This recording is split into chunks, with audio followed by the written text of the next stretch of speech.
5 dicas para que você não cometa assédio moral. Depois de hoje você vai observar, vai ter uma cautela interessante em seu próprio benefício, eu te garanto.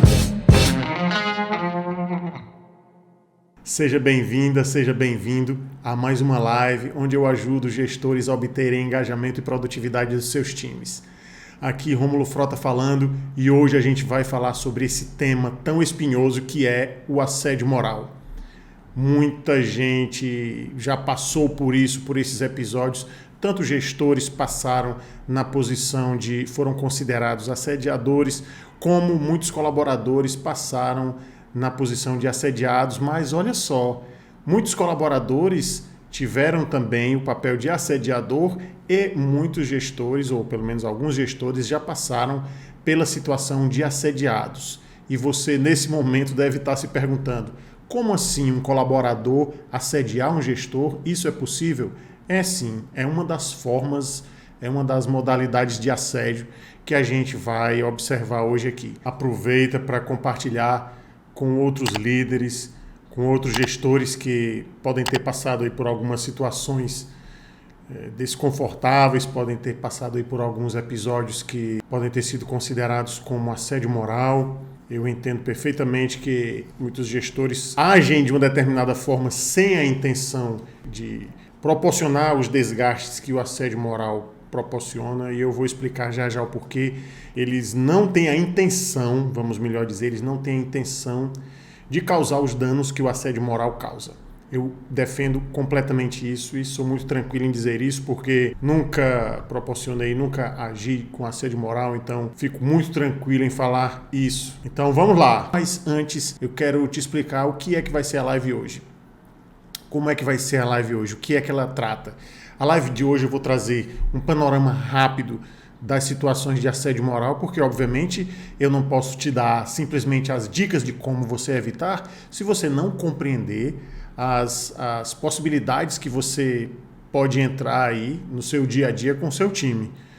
Fica muito fácil simplesmente eu dizer, olha, toma aqui essas 5 dicas para você praticar. Mas se você não compreender o que é o assédio, pode ser que tenha uma ocasiãozinha ali diferenciada que você ainda não pensou e você não conseguiu encaixar dentre essas 5 dicas que eu vou te trazer, e você pode agir de uma forma que possa ser realmente mal interpretada. Faz sentido? Então vamos lá. Inicialmente eu quero te explicar o que é o assédio moral, como é considerado o assédio moral, o que é considerado o assédio moral. E para te explicar isso eu vou trazer uma fundamentação obviamente jurídica, uma coisa mais técnica, mas eu não vou me aprofundar nisso, não vou trazer número de lei, artigo da lei, nem doutrina, nem nada disso. Mas vai estar fundamentado obviamente no que, por exemplo, o TST traz na cartilha dele de assédio moral, mas eu vou também complementar, vou tratar de uma outra forma, de uma forma comportamental, porque em alguns momentos a parte doutrinária, a parte jurídica, ela é um pouco limitada porque ela traz uma lei que não aborda determinados aspectos, e isso é muito comum, é muito normal, porque o legislador está ali para, embora ele se utilize de recursos, vá buscar em outras fontes os recursos para criar ali a lei, mas a ciência avança muito rapidamente e a gente sabe que a lei ela demora mais do que os avanços da ciência e do que os avanços da sociedade, do que os costumes para serem adaptados. A gente sabe isso na prática. Então, vamos lá. O assédio moral é considerado qualquer conduta que possa ocasionar um mal-estar à pessoa. Essa conduta pode ser verbal, ela pode ser escrita, ela pode ser também comportamental. Olha só, isolar a pessoa, por exemplo, pode ser considerada comportamental. E qualquer tipo de conduta nesse sentido que possa ser interpretado como que ela tem uma intenção de proporcionar um mal-estar a uma pessoa, ela é considerada assédio moral, mas desde que, obviamente, seja de forma reiterada. Não é uma vez, não é um caso isolado. O gestor agiu de determinada forma com o colaborador que foi interpretado como se estivesse assediando.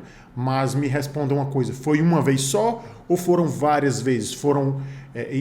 Esse comportamento foi continuado? Se for continuado, se esse comportamento for reiterado, então pode ser configurado assédio moral. Se não for continuado, já não é considerado assédio moral, ok? Então vamos lá. Com base nisso, eu vou trazer para você aqui algumas modalidades que eu não sei se você conhece ainda, mas existe, por exemplo, o assédio moral interpessoal, que como o nome já diz, é de pessoa para pessoa, é interpretado como uma forma intencional realmente de agir, e aqui eu já deixo novamente a minha ressalva de que os gestores não têm intenção de causar o que o assédio moral causa, e eu vou já explicar o porquê, porque o assédio moral ele traz prejuízos não só para o colaborador, ele traz prejuízos para a empresa também, ele traz prejuízos para o time, ele traz prejuízos também para o Estado. E a gente vai ver isso. Então, olha só como ele causa um prejuízo não só para aquela pessoa em que está sendo direcionado, que pode ser considerado como assédio. Então, ainda que você possa dizer, o meu gestor agiu de determinada forma comigo porque ele estava me assediando, ele queria realmente causar o que o assédio moral causa, que eu, como eu já disse, eu discordo que ele tenha a intenção de causar esses danos que o assédio moral causa. Por quê? Porque não é só o dano causado no colaborador, no assediado. Aqui eu vou tratando como colaborador, como assediado. Ele causa um dano também à empresa. Então não faz sentido o gestor querer causar um dano à empresa, se ele está ali para fazer o filme dele. Então não faz sentido ele causar um dano intencionalmente à empresa, não faz sentido ele causar um dano intencional a si mesmo, e também eu acredito que se ele souber os danos que o assédio moral causa no indivíduo, ele também não vai querer fazer isso.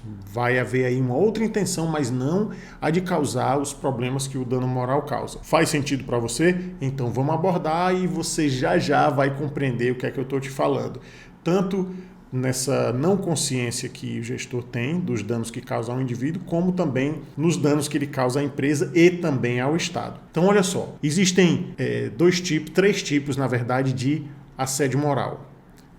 Aliás, vamos começar aqui pelos dois, que são o interpessoal, como eu já falei, de pessoa para pessoa, e o institucional. O assédio moral institucional faz parte da cultura da empresa.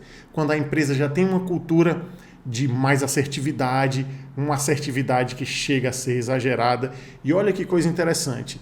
Hoje eu recebi uma mensagem de um amigo querido que está morando em Portugal e ele me relatou que passou por uma experiência nessas últimas semanas em uma das empresas de lá, em que o supervisor já chegava realmente, se apresentava e dizia, olha, aqui é desse jeito, quem não tiver interessado, a porta da casa é a serventia da rua, mais ou menos nesse padrão. Então, para você ver que não é só no Brasil que existe essa questão, e eu inclusive até conversei com ele que dependendo da cultura do país, dependendo até da forma como a pessoa fala, porque tem outros países aqui, sem citar, para não ser preconceituoso, mas tem alguns países em que o tom de voz dos habitantes de lá já é um tom de voz diferenciado do padrão brasileiro, falam que a gente interpreta como se eles estivessem brigando, não só com a gente, mas com eles entre si também. Parece que eles estão peitando um ao outro.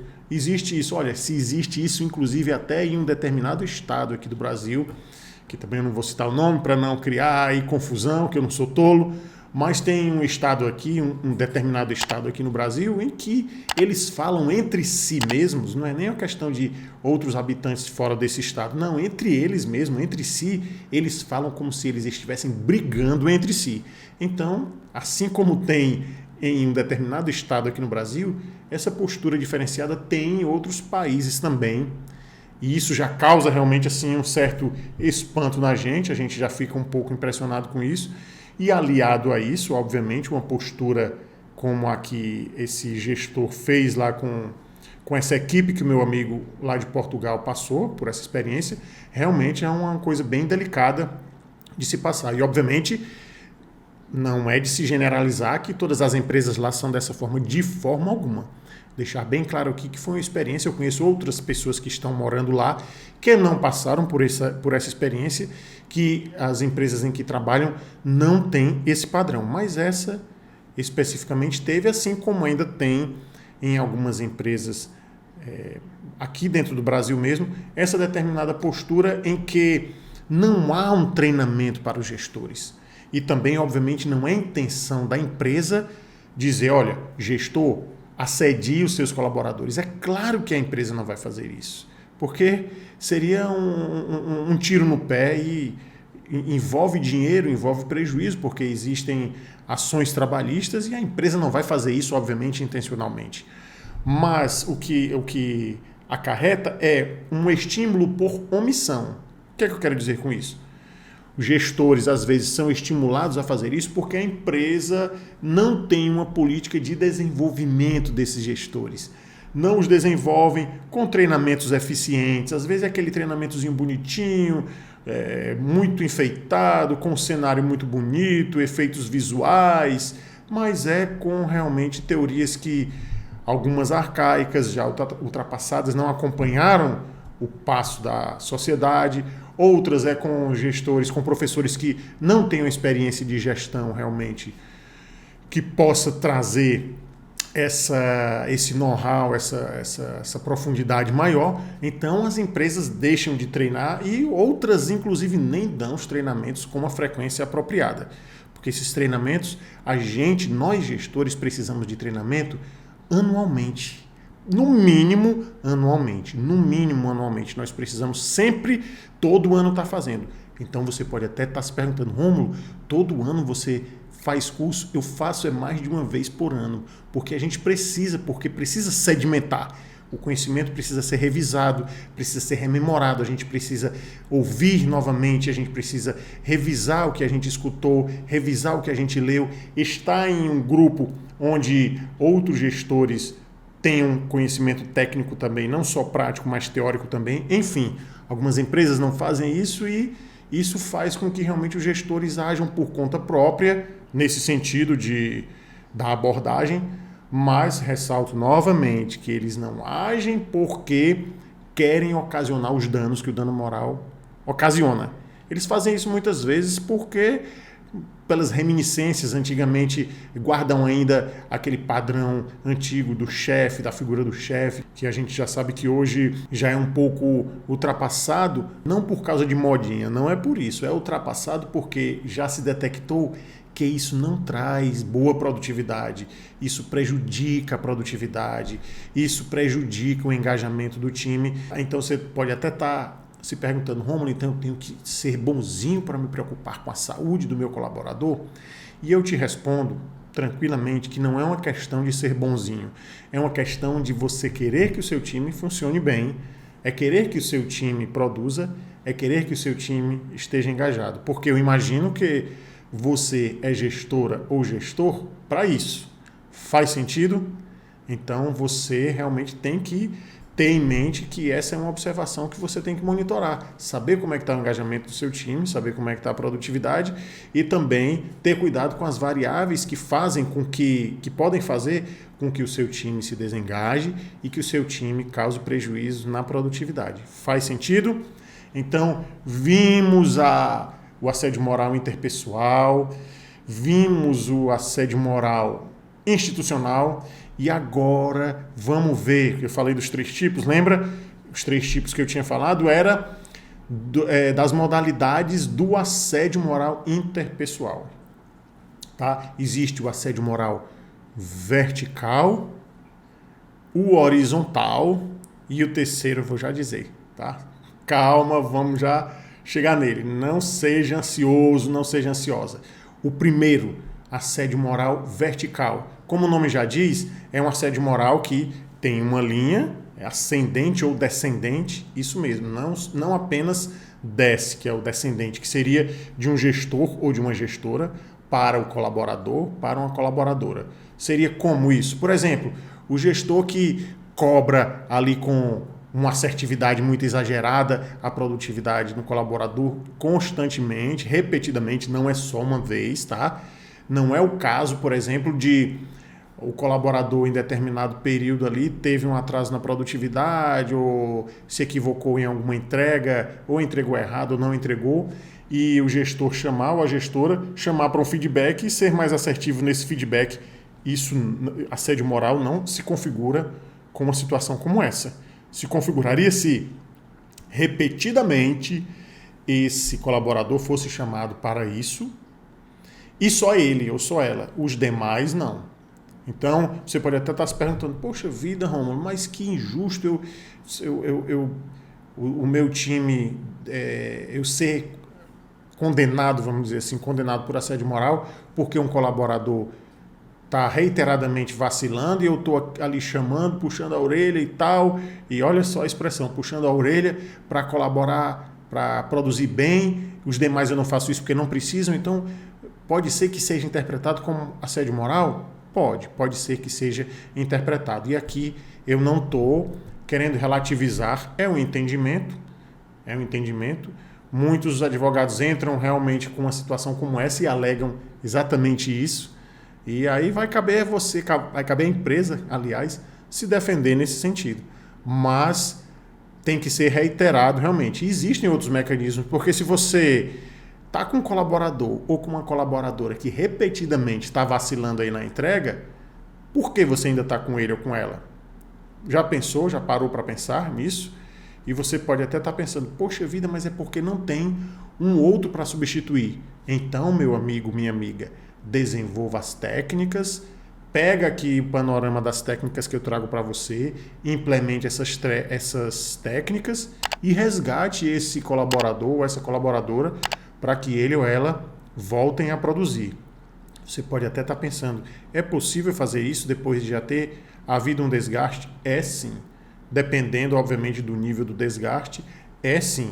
Porque pode ser que chegue um momento em que esse desgaste seja tão grande que realmente não há como reverter. Mas eu já te digo que você tem que ter cuidado para esse momento pelo seguinte, porque se isso acontecer, a probabilidade é muito alta de não acontecer só com um, acontecer com vários. Então imagina o teu time estressado com você. Se o teu time ficar estressado demais com você, por motivos que as variáveis são as maiores possíveis, aí não é mais nem time, aí já é uma equipe, porque um time tem o treinador e tem os jogadores e eles estão juntos por um objetivo em comum. Faz sentido? A partir do momento em que os jogadores não querem o treinador ou querem se desfazer daquele treinador, vamos dizer assim, então já não é mais um time, é uma equipe. Então, imagina nesse cenário, a tua equipe vai se fortalecer disfuncionalmente. Como assim se fortalecer disfuncionalmente? Eles vão ficar fortes porque eles vão todos ter uma afinidade muito grande, que é a lógica de grupo, e fica antenado aí, pega o panorama que eu vou te trazer também os conceitos aqui poderosos da psicanálise, tá? E da neurociência comportamental também, obviamente, sempre. Mas esse time, por causa da lógica de grupo, eles vão se associar, porque eles têm um ponto em comum, porque eles consideram que foram assediados ou estão muito estressados com... Enfim, as variáveis são muitas que não dá para abordar nessa live. Mas se eles se estressarem todos pelo mesmo objetivo pelo mesmo motivo, e esse motivo for você, então eles vão se fortalecer. É muito básico da lógica do grupo isso. Eles têm um inimigo, é o chamado dentro do grupo, in-group, ficam fortes, contra quem está fora do grupo, out of group, no inglês. Aí você me pergunta agora, mas por que o disfuncionalmente que você falou? Disfuncionalmente, porque funcionalmente seria esse grupo se fortalecer para ajudar o time, para estar junto de você. Quando eles se fortalecem disfuncionalmente, a disfunção é em razão dessa quebra na funcionalidade, que era para estar todo mundo junto e eles não estão mais todo mundo junto, eles estão juntos entre si, mas contra você. E nesse cenário, o que é que pode acontecer? O que pode acontecer é que eles podem te assediar, porque esse é um tipo de assédio, que é o segundo que eu vou te contar, que é o assédio vertical ascendente, que é o descendente é de cima para baixo, né? E o ascendente, que é de baixo para cima, de colaborador para gestor, que eles vão te assediar. Você pode até estar se perguntando, poxa vida, mas eu nunca ouvi falar nisso, só ouvi falar que assédio moral era quando o gestor assedia o colaborador. Pois é, eu trago para você esse conceito que o TST já define isso realmente, inclusive na sua cartilha sobre o assédio moral. Então, o time pode te assediar. O time não, a equipe pode te assediar. Vê que eles fortalecidos disfuncionalmente, eles podem criar resistência, podem se juntar com os outros para estimular que eles proporcionem um tipo de assédio contra você, gestor. Eu te disse que precisa ser reiterado. Lembra? Não é uma vez só isolada. Esse assédio precisa ser de forma reiterada. Então eles vão diariamente boicotar uma entrega, ou então fazer com que aquela entrega seja atrasada, ou então não tenha qualidade. Eles podem fazer isso por causa dessa lógica do grupo. Então isso é um tipo de assédio. Às vezes solta uma piadinha para com o outro ri, ou a outra ri. Aí você vai falar alguma coisa, um já desfaz, o outro já vai desfazer também, já vai dizer, não, isso aqui não tem importância.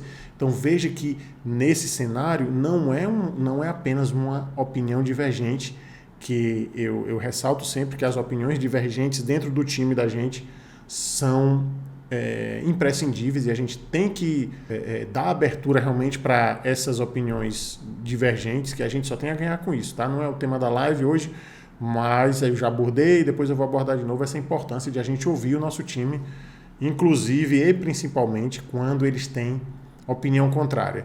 Inclusive porque às vezes até a gente se livra de uma roubada, a gente está achando que está ali no caminho correto e vem ali uma visão que a gente não tinha e a gente se livra de uma roubada. Então, veja que esse assédio vertical ascendente tem que ser sempre em grupo, Rômulo? Não. Pode ser que um só colaborador assedie o gestor. Como seria isso? Se diariamente, por exemplo, suponhamos que você faz reunião diariamente. Tem padrões, tem frameworks, tem metodologias que se faz reunião diariamente. Eu já fiz com o nosso time reuniões diárias durante alguns anos. E hoje a gente faz uma vez só por semana, porque a gente o time entendeu que era o suficiente. Tá tudo bem, tá funcionando ótimo, mas nós passamos alguns anos fazendo reuniões diárias. Então imagina que num panorama desse, suponhamos que você tenha um colaborador ou uma colaboradora que em toda reunião cria uma confusão, ou traz um obstáculo, ou diverge de um determinado procedimento seu, ou lhe critica na reunião. Isso eu estou falando do exemplo do assédio de colaborador para gestor, tá? Então imagina que ele faz isso diariamente, constantemente, toda reunião faz isso. Então aí está basicamente configurado realmente um assédio moral de colaborador para gestor. Sei que você pode até não ter ouvido isso ainda, mas isso é real, isso é tecnicamente falando, já está bem discriminado isso. Então é uma das formas. E a outra forma é o assédio moral. O horizontal é quando é na mesma hierarquia. Por exemplo, colaboradores assediando colaboradores, gestores assediando gestores. E você deve estar se perguntando, Rômulo, eu entendo que assediar moralmente colaborador é tranquilo de entender. É tranquilo de entender porque pode ser que haja um boicote, às vezes aquele famoso puxar o tapete que a gente costuma ouvir entre profissionais onde a empresa fomenta muito a concorrência, e isso é uma das formas também de ser uma cultura de fortalecer o assédio moral, quando há essa cultura forte de uma concorrência forte, elevada. Então, às vezes, o colaborador pode puxar o tapete de um outro colaborador. Então, essa forma de assédio a gente já entende com facilidade. Mas e o assédio moral de gestor para gestor? Olha, por causa, inclusive, da lógica de grupo, é muito fácil um determinado grupo de gestores se associar por uma questão de uma determinada afinidade e eleger algum gestor ou alguns gestores que não têm a mesma afinidade daquele grupo e, a partir dali, agir de uma forma que boicote a chamada para reuniões, que boicote a presença em reuniões, que boicote os pontos de vista, que boicote os projetos. Isso são algumas das ações que podem ser feitas com relação a isso. Aí eu também ressalvo que esse grupo ele não faz isso intencionalmente para proporcionar os danos que o assédio moral proporciona. Isso é uma lógica de grupo que é inclusive até inconsciente a gente. Agora, claro que você sabendo disso, sabendo dessa teoria, desses estudos, que existe essa lógica de grupo e que se a gente não se monitorar, a gente entra nela, então aí você já fica ciente do seguinte, que você vai estar em um grupo e naturalmente, por uma questão realmente inconsciente, você vai se juntar com esse grupo às vezes e vai falar mal de um outro gestor, e se você não se policiar, aquilo ali vai alimentar e você vai fazer parte de uma lógica de grupo que chega a se transformar na famosa panelinha. Já ouviu falar? Essa expressão panelinha é famosa. Então, quando há esse assédio, quando há essa panelinha, essa é uma das formas de assédio horizontal, onde os profissionais se juntam em um determinado grupo para falar mal de alguém da mesma hierarquia. Se forem gestores, grupos de gestores se reúnem e, olha, isso é bem interessante porque é um relato realmente de muitos gestores em muitos lugares diferentes. Realmente sempre a gente vai encontrar alguém que diz assim, não, aqui na minha empresa tem uma panelinha tal, aqui na minha instituição tem uma panelinha tal. Então, é comum de se observar essas reclamações de alguns gestores por causa disso. Então, eu já te previno para você estar ciente de não entrar nessa lógica de grupo, mesmo sabendo que não é uma coisa intencional, é uma coisa natural. O nosso cérebro é social e a gente se reúne por afinidade. Às vezes essa afinidade não é uma afinidade muito complexa. Às vezes tem uma pessoa ali, tem um gestor que você não bate muito com a cara e vem outros gestores que também não gostam muito daquele gestor, daquela gestora e começam a conversar e ali já vai se fortalecendo um laço, porque tem um ponto de afinidade em comum. Isso é tranquilo. Se você tiver dúvidas sobre isso, recomendo a leitura do livro Psicologia das Massas e Análise do Eu, abordagem do Freud, muito interessante. Isso acontece realmente. Aí eu já te previno para isso, inclusive porque a lógica de grupo, o pensamento de grupo, ele causa muito prejuízo, não só com relação ao dano moral. A lógica de grupo, o pensamento de grupo, ele faz com que você participe de um grupo que está enviesado, que tem os posicionamentos, as determinações, os estudos, os projetos predominantemente enviesados. Por quê? Porque todos seguem a mesma lógica. Todos seguem o mesmo pensamento. Eles não divergem uns dos outros. Se você observar, esses grupos que têm essa conexão muito forte, que alguns chamam de panelinha, eles têm o mesmo pensamento. Eles não divergem uns dos outros. E qual é o problema de não divergir uns dos outros? É que pode estar indo todo mundo para o mesmo caminho errado. Faz sentido para você? Inclusive tem profissionais, tem empresas, olha que interessante. Tem empresas que as hierarquias mais altas chamam outros gestores, ou de nível inferior ou do mesmo nível, para oferecer pensamentos divergentes, opiniões contrárias. E você deve estar até imaginando, como assim, que loucura, como é que eu vou chamar alguém para trazer uma ideia que é diferente da minha? Pois é, esse é o padrão mais alto de racionalização, vamos dizer assim, de projetos, onde você escuta divergências, porque aquilo ali pode te abrir novas portas para algo que você não estava vendo e o teu projeto se fortalecer. Então, quando tem essa lógicazinha de grupo, chamada panelinha, o pensamento vai todos caminhando na mesma direção. E isso também afeta o senso de criatividade de outros gestores, de outros colaboradores, de pessoas que estão fora desse grupo, que poderiam somar, mas como já está hermeticamente fechado e eles mesmos entre si, eles não têm senso de criatividade porque eles têm medo de divergir entre si e divergindo entre si, eles têm medo de correr o risco de não fazer mais parte do pensamento daquele grupo e o grupo isolar. Olha que coisa interessante. Então, eles mesmos não desenvolvem o pensamento criativo e também não fomentam que os de fora desenvolvam esse pensamento criativo. Quem é que perde com isso? Perde toda a empresa quando isso acontece. E perde também, obviamente, esses gestores que estão nesse grupo, porque há uma probabilidade alta de esse pensamento de grupo ser levado para o time deles também, não só para aquele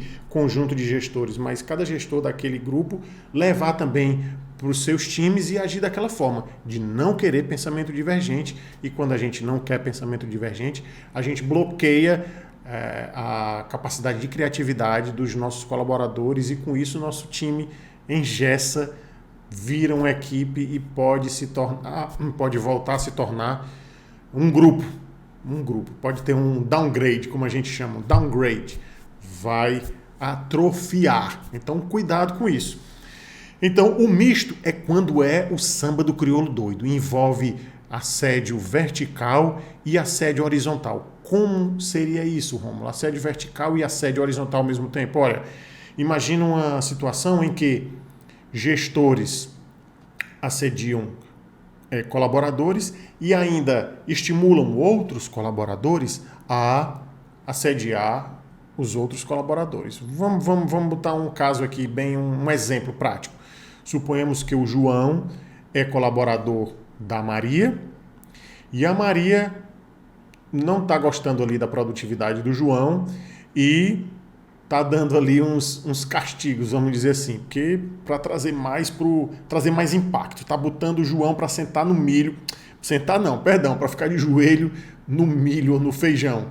E eu estou fazendo essa metáfora aqui, essa figura, para ser uma coisa realmente bem exagerada, bem caricata, para chamar mais atenção. Então, a Maria está tirando o trabalho do João, está dando bronca no João na frente do time, e está estimulando também os outros colaboradores a tirarem o trabalho do João, a criticarem o João, a entrarem em aspectos particulares da vida do João, criticarem constantemente. Então, isso é uma mistura de assédio vertical com o assédio horizontal. E você deve estar perguntando, poxa vida, mas se o gestor não estiver ciente disso, se os colaboradores estiverem assediando o João, sem o gestor saber. Então, se você, gestor, tem ciência, a partir do momento que você tiver ciência de que o João está sendo assediado pelos colaboradores, você tem que chegar junto, tem que esclarecer o pessoal de que isso não é salutar, de que isso pode trazer realmente problemas para o time, problemas para a equipe, problemas de produtividade, problemas até de sobrecarga para os demais que estão assediando, porque se o João adoecer, vai se ausentar, pode ser que essa carga de trabalho do João vai ter que ser distribuída para os demais, faz sentido?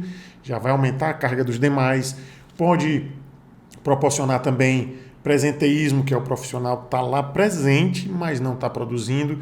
Isso fica muito difícil de a gente controlar, porque mesmo que a gente monitore os dados, pode ser que o profissional precise tirar a licença médica. Aí você não sabe quanto tempo o profissional está fora, não sabe quando vai voltar. Depois volta, se aquela coisa persiste, vai ter que tirar de novo a licença médica e fica nesse cenário. E suponhamos que você não pode perder, porque naquele momento é um profissional que tecnicamente você está precisando. Já fica complicada a situação. Então, tem que se ligar nisso daí, tá? Então, eu vou trazer também, para você não ficar muito preocupado, eu vou trazer, ou preocupada, eu vou te explicar aqui o que não é também assédio moral. Porque, obviamente, pelos exemplos que a gente trouxe aqui, você pode imaginar, poxa vida, mas eu não posso mais nem cobrar a produtividade agora de um colaborador ou de uma colaboradora? Pode, claro que pode e deve. É para isso que você está aí. Então, exigências profissionais de produtividade não são consideradas assédio moral. Se aquele profissional precisa suprir alguns requisitos para estar ali naquele cargo e ele ainda não atingiu, ela ainda não atingiu, então essas suas exigências com relação àquilo não são consideradas assédio moral. Volume de trabalho, aumento de volume de trabalho, também não é considerado assédio moral, desde que seja para todo o time e não exclusivamente para apenas um ou uma. Suponhamos que você tem 10 pessoas aí no teu time e para uma delas apenas você elevar o volume de trabalho. Então isso daí pode ser sim enquadrado no esquema de assédio moral. Então, se for um volume de trabalho para todos, é tranquilo demais. E, obviamente, se for, ainda que seja para um, mas se for uma situação em que realmente naquele cenário houve uma demanda fora do padrão de outros períodos, então também não é considerado assédio moral, e para isso eu recomendo que você converse com o colaborador ou com a colaboradora e explique, olha, aumentou o teu volume de trabalho realmente porque aconteceu isso daqui, explica o que foi, explica as variáveis e explica que foi em razão disso e é uma coisa temporária, tá? Então tem que ter essa comunicação. Uma outra coisa que mecanismos de controle. Eu sei que há uma polêmica com relação a mecanismos de controle, mas a empresa adotar mecanismos de controle, o gestor adotar mecanismos de controle, não é considerado assédio moral. Sistema de ponto, as empresas vão implementar agora, muitas trabalham, tem trabalho remoto, e aí já vai para uma outra seara que cabem interpretações diferentes, e obviamente a empresa vai utilizar da fundamentação de que não é assédio moral, e o reclamante ou possivelmente o que se considera assediado vai interpretar que houve um monitoramento e atualmente tem de câmeras, algumas empresas adotam isso, é uma seara polêmica, mas vamos aqui para o tradicional, o sistema de ponto eletrônico não é considerado assédio moral. E também as condições de trabalho, um ambiente de trabalho, por exemplo, está um pouco escuro ali, ou tem algumas variáveis ali que o time está considerando insalubre, mas se é para todo o time essa situação, inclusive para você que está lá, isso daí não é considerado assédio moral. Seria se você colocasse um dos seus colaboradores numa sala em que tivesse ali condições insalubres. E, inclusive, também, mesmo que a sala não tivesse condições insalubres, mas você isolar o colaborador sem algo que justifique, por exemplo, a partir de agora, a Maria vai trabalhar naquela sala sozinha. Mas por que a Maria vai trabalhar naquela sala sozinha? E você simplesmente dizer, não, porque eu quero que a Maria agora vá trabalhar lá. Maria, eu quero que você trabalhe ali, e o motivo não tem motivo, é só porque eu quero. Então, isso pode ser considerado assédio moral, porque você está diferenciando sem explicar o porquê. Então, pode ser muito bem interpretado como que você estivesse isolando o profissional. E também você tirar trabalho daquele profissional. Suponhamos que você considere que o José não está trabalhando, não está produzindo bem, está errando muito. Então, você diz para o time, olha, time, a partir de agora eu vou colocar aqui só 10% para o José, e o José vai ficar ali como sendo... tá de enfeite ali. Vocês aí vão fazer o grosso e ele vai ficar só com o básicozinho mesmo para não ter problema. Então aí pode ser configurado com certeza um assédio moral. Então se liga nisso. Mas vamos lá, agora eu vou trazer, espero que você tenha entendido. Se não entendeu, volta para assistir. Agora eu vou te trazer as dicas, as 5 dicas prometidas. Eu acho que agora você entende muito bem o porquê que eu tinha que explicar primeiro o panorama. Porque acredito que pode ser que você não tenha pensado, não tenha ainda chegado até você esses conhecimentos teóricos que eu te falei e práticos também das questões do assédio moral, essas diferenciações, vertical, horizontal, misto, ascendente, descendente. Então, já pensou em trazer só as dicas aqui sem você saber desse panorama? Então, agora que você já sabe, vou te trazer as 5 dicas prometidas. Olha só, a primeira é: conheça a legislação. Conheça a legislação que trata do assédio moral para você ter mais noção do que pode ser feito, do que não pode ser feito. Ok? Segundo ponto, promove um ambiente saudável. Promove um ambiente em que você monitore os conflitos, em que haja pouco conflito, porque se você deixar que o conflito corra solto lá, pode ser que chegue a um momento que seja altamente insalubre para várias pessoas no time trabalharem naquele ambiente. E a pessoa, o seu colaborador, quando ele vai trabalhar em um ambiente em que ele não quer estar naquele ambiente, ele já vai com uma indisposição terrível. Porque, obviamente, ele está se sentindo fisiologicamente mal, certo? Então, terceiro ponto, comunicação clara. Comunicação clara com o time. Seja transparente, seja claro ou seja clara. lembre-se sempre de que quanto mais clareza você tiver, quanto mais transparência você tiver, mais consciente de onde eles estão e você também mais consciente de onde você está, vai ser. Todo time ganha com isso. E quarta dica, respeita as diferenças. Eu sei que muitos gestores têm realmente dificuldade em respeitar as diferenças. Respeita as diferenças, seja branco, seja negro, seja índio, seja com relação a diferentes opções sexuais, a diferentes opções culturais, a ideologias políticas. Respeita as diferenças. É claro que uma coisa é respeitar as diferenças e outra é, obviamente, imagina